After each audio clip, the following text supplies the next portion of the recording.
Merhabalar. Bu videoda size Rebel'in Sol Türkütü üzerine savaş uçağı nasıl yapılır onu göstereceğim. Sol Türkütü'nün içinden savaş uçağı görünümü vermeye yetecek mühimmatlar çıkıyor. Ancak birkaç eski maketten kalan dekaller ve Babüyü'den aldığım dekallerin yardımıyla kiti tam anlamıyla bir savaş uçağına çevireceğim. Öncelikle kokpiti yapmaya başlıyorum. Kokpit ve küçük parçalar için en uygun olan Tamiya'nın yeşil kafa olarak adlandırılan yapıştırıcısı ile parçaları birleştiriyorum.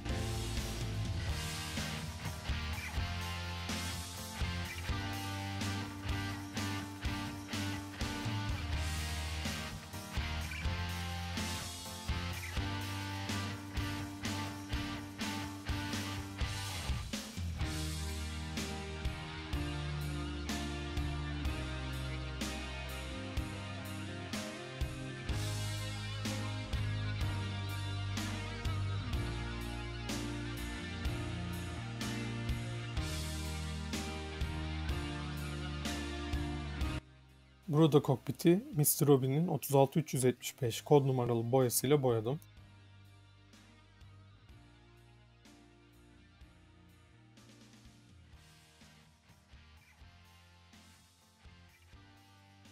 Daha sonrasında ilk önce pilotu ve fırlatma koltuğunu tamamen Mr. Robin'in H320 kod numaralı koyu yeşil boyasıyla boyadım. Kokpitin yan panellerini ise Tamiya XF1 mat siyah ile boyadım.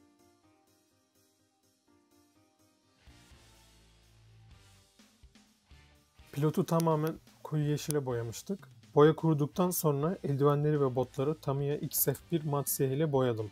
Pilotun kaskını ise Mr. Hobby H307 kod numaralı boya ile boyadım. Pilotun gözlüklerini boyamak için ise parlak bir tonu olan Tamiya X1 siyahı kullandım. Daha sonrasında kokpiti uçağın ön gövde bölümüne Revell kontak ile yapıştırdım.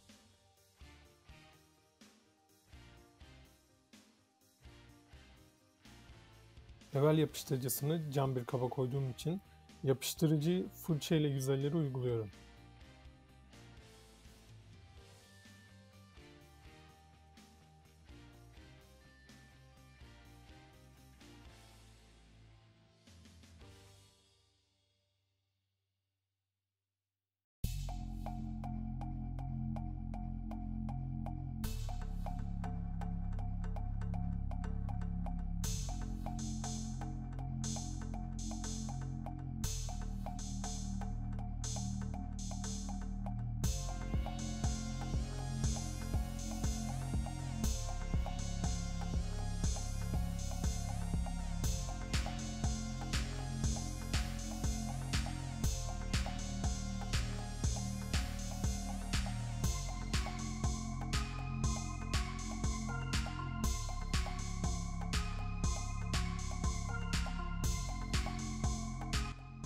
Neden iki farklı yapıştırıcı kullandığımı merak etmişsinizdir.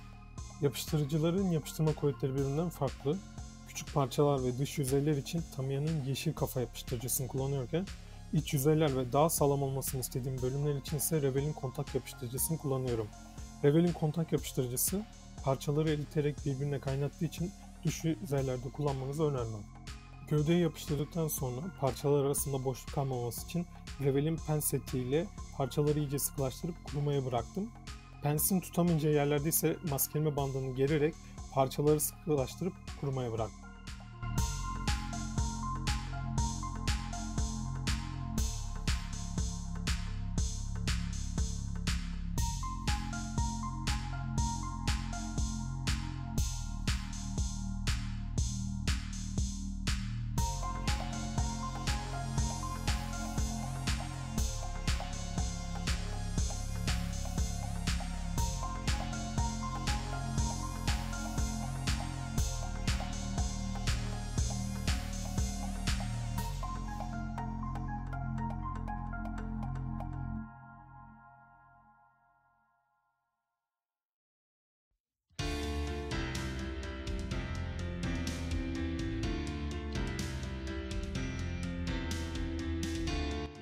Arka kuyruğu birleştirdikten sonra Mr. Hobby H307 kod numaralı boyayla iki kat olacak şekilde boyadım.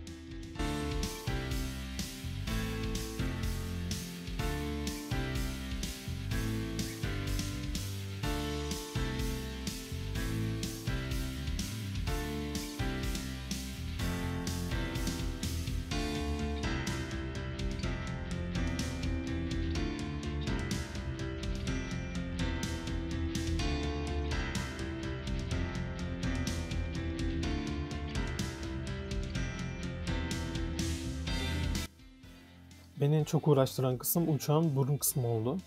Kit'in radomunda AOA anteni olarak adlandırılan antenler bulunmamakta. Bunun radom üzerinde birazcık oyma yaparak ve toplu iğnelerden yardım alarak çözdüm. İlk önce kullanmadığım bir airbrush iğnesiyle radomu delmeye başladım.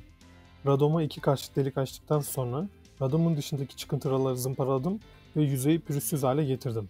2 adet toplu iğneyi kestim ve sivri kısmı dışarıda kalacak şekilde yerleştirdim. İğneleri radomun içine sabitlemek için ise Tamiya White Putty olarak adlandırılan dolgu macununu kullandım.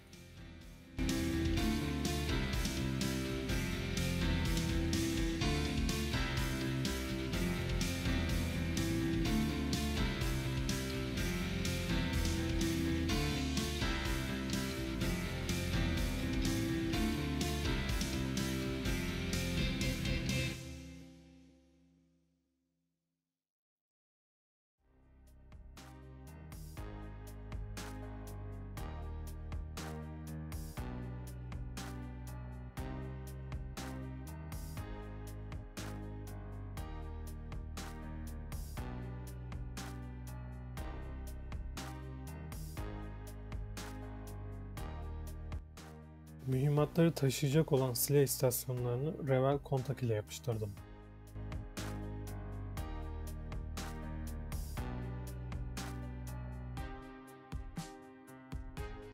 Yapıştırma işlemleri bittikten sonra boyamaya ilk önce astar olarak Mr. Hobby H515 gri kullanarak başladım.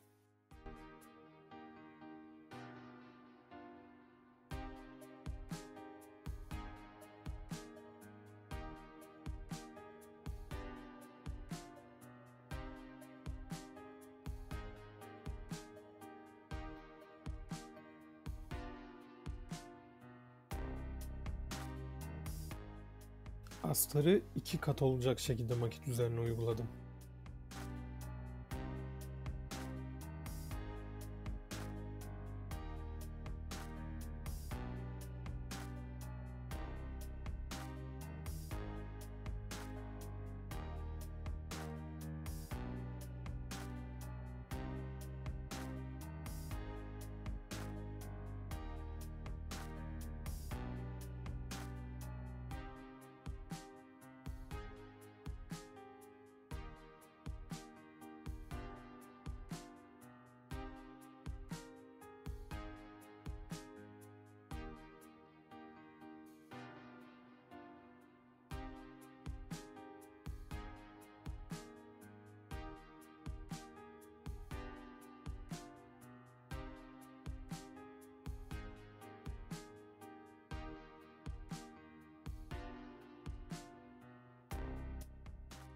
Bir gün boyunca astarı kurumaya bıraktıktan sonra ilk önce uçağın altını Mr. Hobby H306 yarı parlak gri ile boyadım.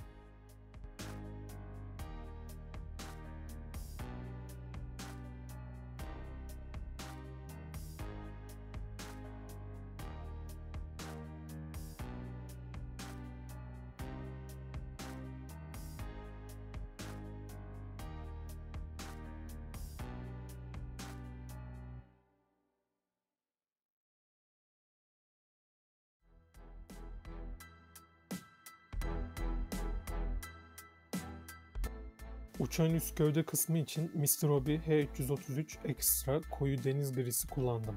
Bu boyayı da diğerleri gibi 2 kat olacak şekilde uyguladım.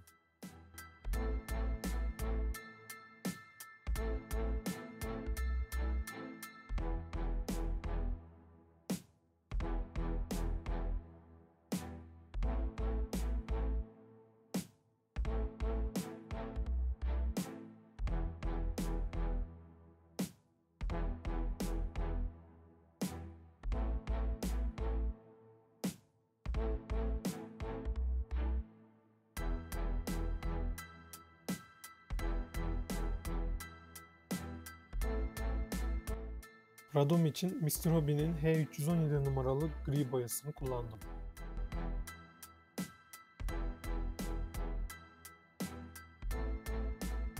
Daha sonrasında kokpit camını yapıştırmadan sabitledim. Radoma ve uçağın diğer kısımlarına boya sıçramaması için maskeleme bandı kullandım. Arkasından gördüğünüz bölümü kuyruk rengiyle aynı olan Mr. Hobby H307 gri ile boyadım. Boyama işlemleri bittikten sonra dekalleri yapıştırmaya başladım. Dekallemeden önce kuyruğa Tamiya X20 parlak vernik uyguladım. Dekalleri suda çözdürdükten sonra ait olduğu bölüme yapıştırıp kulak karıştırıcısı ile suyunu kuruttum. Dekal kurduktan sonra daha iyi yapışması için Tamiya'nın dekal solüsyonunu kullandım.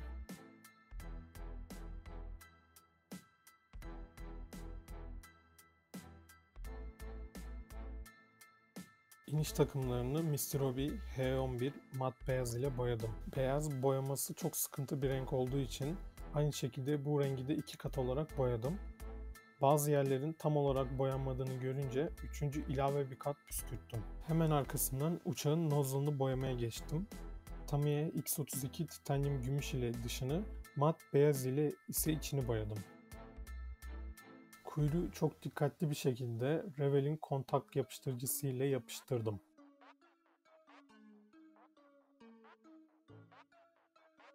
Uçağın tamamını 2 kez Tamiya X22 parlak vernik ile kapladım. Verniğin burada kullanım amacı boyayı korumak ve dekalleme ya da eskitme gibi işlemler için zemin hazırlamaktır. Vernik atmadan dekalleme yaparsanız boyaya zarar verecektir.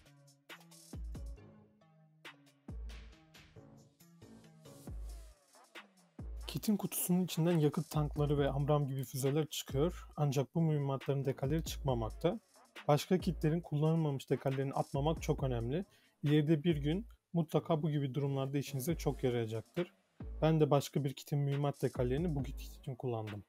Mühimmat dekalleme işleminden sonra uçağın gövde üstü ve altının dekalleme işlemine geçtim. Burada kullanmış olduğum ürünün linkini aşağı bırakacağım. Baby Dekal internet sitesinden ya da Hobbytime'dan alabilirsiniz. Uçağın üzerindeki ince dekallerin kopmaması için önce bol suda yumuşattım.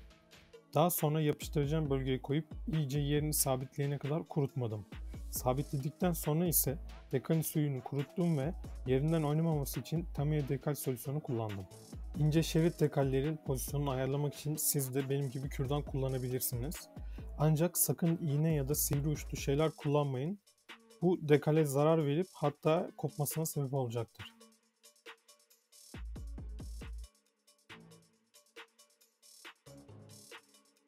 Bütün dekaleme işlemleri bittikten sonra mutlaka bir kat daha Tamiya X22 parlak vernik uygulayın ve maketi eskitme işlemlerini hazırlayın. Burada tekere ve uçağın üzerine uyguladığım siyah boya Tamiya siyah panel liner olarak geçiyor. Bu ürün panellerin daha da belirginleşmesini sağlıyor.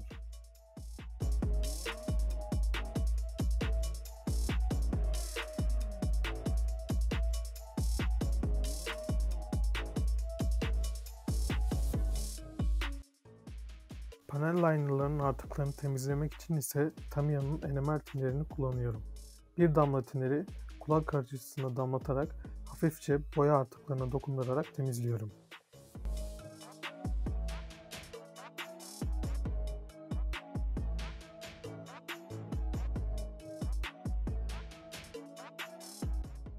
Son olarak modelin üzerine mat vernik atarak modeli bitiriyorum. Ama bundan önce modelin panelleri üzerine Pines gri yağlı boya ile işlem uygulamıştım.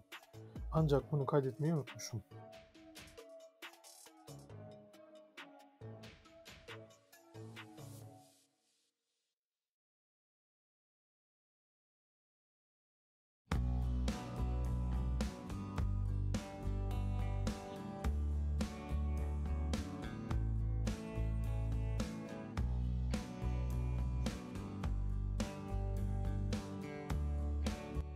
Mat vernik attıktan sonra maketi bir gün boyunca kurumaya bıraktım. Kuruma işlemi tamamlandıktan sonra kanepe parçalarını yapıştırmak için Mentor Models'in şeffaf parçalar için olan yapıştırıcısı Ultimate Glue'yu kullandım.